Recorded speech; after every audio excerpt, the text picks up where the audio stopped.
अपन बात कर रहे थे लास्ट लेक्चर में, अपन ने एक क्वेश्चन के बारे में डिस्कस किया था क्रमचय वाले में। तो कुछ इंपॉर्टेंट चीज़ें बताता हूँ दोस्तों मैं यहाँ से। देखो, दो ग्रुप होते हैं, एक तो होता है एन और एक ग्रुप होता है एस एन। एन जो ग्रुप होता है उसको बोला जाता है अल्टरनेट ग्रुप। अल्टरनेट ग्रुप क्या बोला जाता है? Alternate group. और जो एस एन होता है उसको बोला जाता है सिमेट्रिक ग्रुप। क्या बोला जाता है? Symmetric group. अब अल्टरनेट ग्रुप को हिंदी में बोलते हैं दोस्तों एकांतर समूह। क्या बोलते हैं? एकांतर समूह। और सिमेट्रिक ग्रुप होता है उसको बोला जाता है सममित ग्रुप।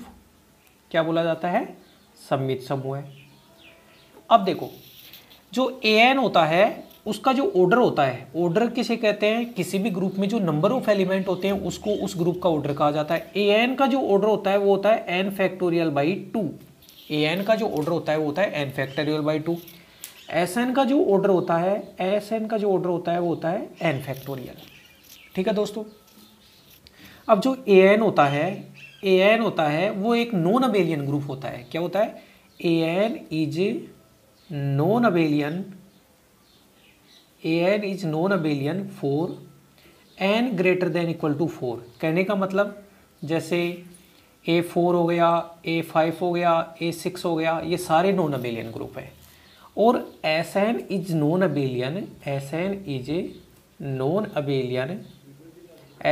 अबेलियन होता है for n greater than equal to 3। कहने का मतलब S3 हो गया, S4 हो गया, S5, ये सारे नॉन अबेलियन है। अब दोस्तों जैसे कोई A4 है, अगर A4 का कोई ऑर्डर पूछे तो An का ऑर्डर होता है n फैक्टोरियल बाई 2, तो A4 का ऑर्डर 4 फैक्टोरियल बाई 2, तो 4 फैक्टोरियल होता है 24 बटा 2 12। ठीक है। A5 का ऑर्डर पूछिए आपको कोई, A5 का ऑर्डर तो 5 फैक्टोरियल बाई 2 तो 60 हो गया। ऐसे ऑर्डर निकाल सकते हैं। S3 का कोई ऑर्डर पूछे, S3 का ऑर्डर 3 फैक्टोरियल 6, S4 का ऑर्डर पूछे 4 फैक्टोरियल 24। तो एक तो ये ध्यान रखना है दोस्तों। ठीक है। एकांतर ग्रुप और सममित ग्रुप के बारे में वेरी इंपॉर्टेंट चीजें हैं ये। अब देखो, बहुत बार S3 के बारे में आता है, तो S3 के बारे में एक बार अपन चर्चा करते हैं। S3 के बारे में चर्चा करते हैं। S3 जो होता है वो होता है स्मॉलेस्ट नॉन अबेलियन ग्रुप,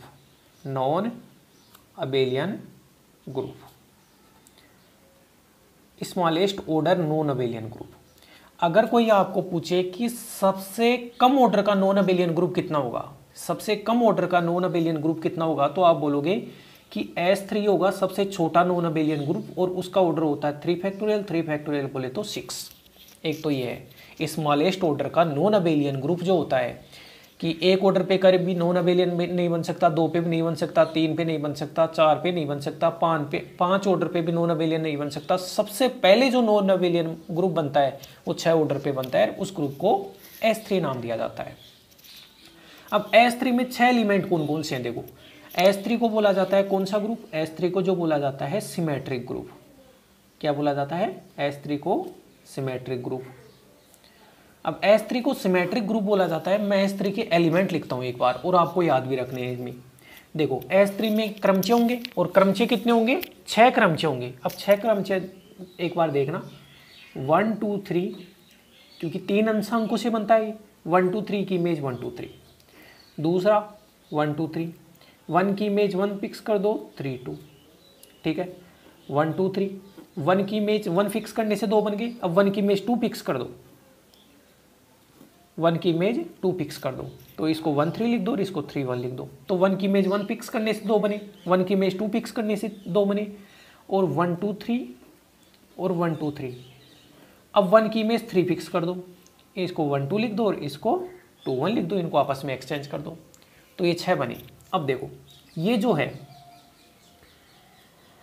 जो है उसको मैं क्या लिख सकता हूँ? ये तो आइडेंटिटी है। अपन ने आइडेंटिटी क्रमचय पढ़ा था ना, जिसमें सेम एलिमेंट की इमेज सेम प्रतिबिंब हो, तो आइडेंटिटी है तो उसको I से दर्शा दिया।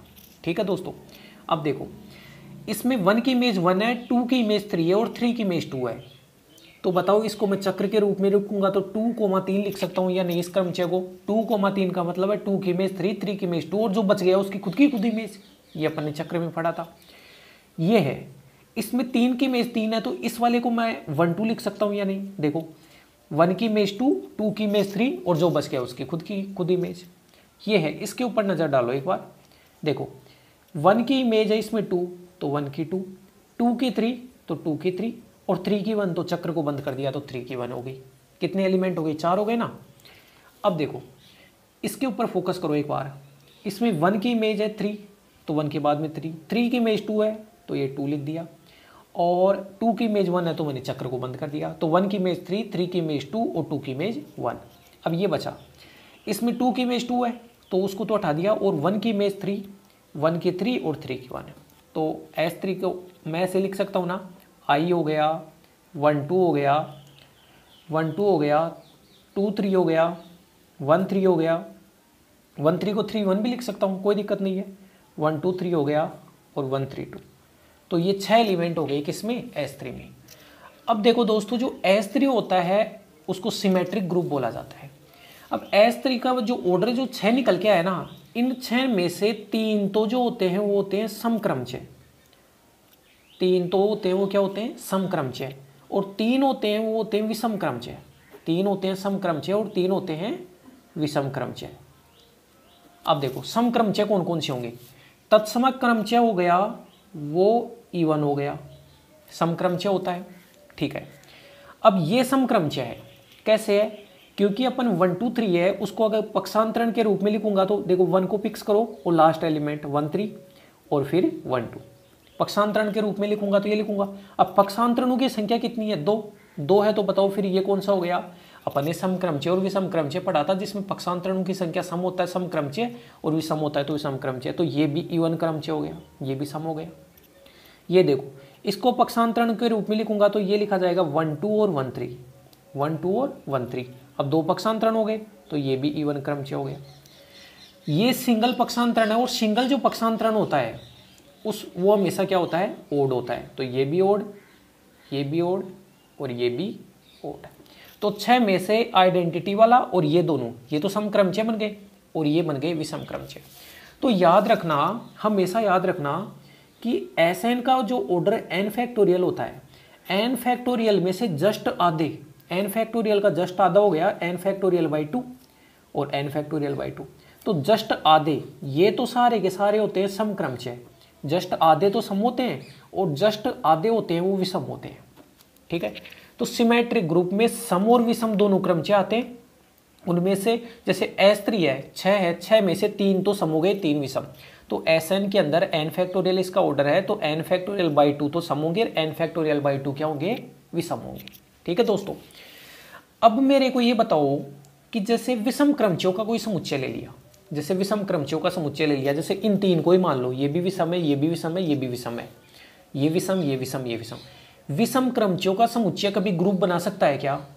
मैंने क्या बोला, एक बार बोलता हूं, मैं जो बोला है उसको लिखता हूं कि क्वेश्चन ये है कि विषम क्रमचयों का समुच्चय, विषम क्रमचयों का समुच्चय, विषम क्रमचयों का समुच्चय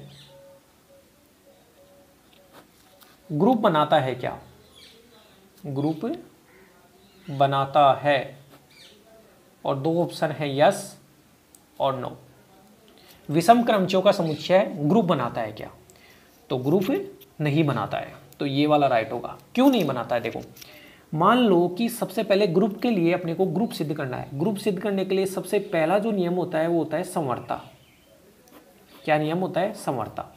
अब समवर्ता देखो, आप 2 विषम क्रमचय ले रहे हो, आप 2 विषम क्रमचय ले रहे हो, जैसे एक ओड क्रमचय O1 ले लिया और O2, आप 2 विषम क्रमचय ले रहे हो, आपने इनको गुणा किया, क्योंकि क्रमचयों के बीच में संयुक्त फलन संक्रिया होती है, क्रमचय होते हैं वो फलन होते हैं, इनको गुणा किया। तो बताओ ओड और ओड को गुणा करने से सम होता है या नहीं? मैंने पहले बताया था कि विषम विषम को गुणा करने से सम होता है, इसका मतलब समवर्ता नियम फेल हो गया।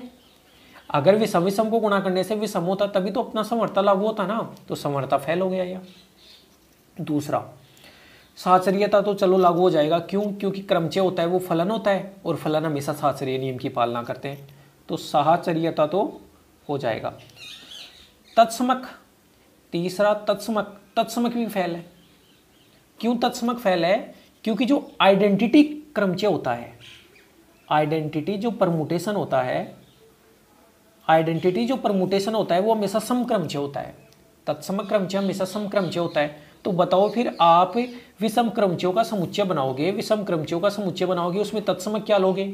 तत्समक तो ले ही नहीं सकते, क्योंकि तत्समक तो हमेशा समक्रमचय होता है, तो तत्समक भी नहीं मिला। तो कहने का मतलब विषम क्रमचयों का समुच्चय कभी भी ग्रुप नहीं बनाता है, ये अपने को याद करना है, ठीक है। और समक्रमचयों का समुच्चय, एक क्वेश्चन और है कि समक्रमचयों का जो समुच्चय होता है, समक्रमचयों का जो समुच्चय होता है वो हमेशा ग्रुप बनाता है। समक्रमचयों का समुच्चय हमेशा ग्रुप बनाता है, विषम क्रमचयों का तो कभी भी ग्रुप नहीं बनाता है, और समक्रमचयों का समुच्चय हमेशा ग्रुप बनाता है। और ये जो समक्रमचयों का जो समुच्चय होता है, जो ग्रुप बनाता है, उस ग्रुप को क्या कहा जाता है? जो समक्रमचयों का समुच्चय जो ग्रुप बनाता है, उस ग्रुप को कहा जाता है एकांतर ग्रुप। क्या कहा जाता है? उसको एकांतर ग्रुप कहा जाता है। तो एकांतर जो ग्रुप होता है उसको an से दर्शाते हैं। किससे दर्शाते हैं? an से। और जो an का ऑर्डर होता है वो n फैक्टोरियल बाई 2 होता है। क्यों? क्योंकि Sn के जो ऑर्डर n फैक्टोरियल था, उस n फैक्टोरियल में n फैक्टोरियल बाई 2 तो सम हो गए थे, और n फैक्टोरियल बाई 2 भी सम हो गए थे। अब ये तो ग्रुप बना ही नहीं रहा था, ये ग्रुप बना रहा था, ये तो ग्रुप नहीं बना रहा था, ये ग्रुप बना रहा था, और ये ग्रुप बनाता है, उसको an से दर्शाते हैं, जिसको अपन एकांतर ग्रुप बनाते हैं। तो एकांतर ग्रुप होता है वो क्या होता है? समक्रमचयों का ग्रुप। एकांतर ग्रुप होता है उसको क्या कहा जाता है? समक्रमचयों का ग्रुप। ठीक है दोस्तों, तो ये इंपॉर्टेंट चीजें हैं। आज मैंने जो भी बताया वो सारा का सारा इंपॉर्टेंट है। आगे का पोर्शन तभी समझ में आएगा जब आप इसको पढ़ोगे। तो इन सबको पढ़ना और जो लिखा है उनको अपनी नोटबुक में नोट करना। धन्यवाद दोस्तों। अगले लेक्चर के अंदर मैं 2 थ्योरम आपको समझाऊंगा। एक थ्योरम तो ये बताऊंगा कि जो ये एकांतर ग्रुप होता है, an जो होता है, समक्रमचयों का समुच्चय होता है, वो ग्रुप बनाता है और उसका ऑर्डर n फैक्टोरियल बाई 2 होता है। एक थ्योरम तो ये है, और एक ऑर्डर से रिलेटेड थ्योरम है। तो 2 थ्योरम बताऊंगा। चैनल को लाइक करें, शेयर करें, सब्सक्राइब करें, और अपने जो भी दोस्त हैं उनसे आप डिस्कस करो कि मैथ्स की क्लास चल रही है। अभी कॉलेज पॉसिबल नहीं हो पा रहा जाना, इस कारण मैं घर से ही पढ़ा रहा हूँ आपको। तो आप स्थिति को समझते हुए प्रत्येक चीज़ को ध्यान से पढ़ें। धन्यवाद दोस्तों।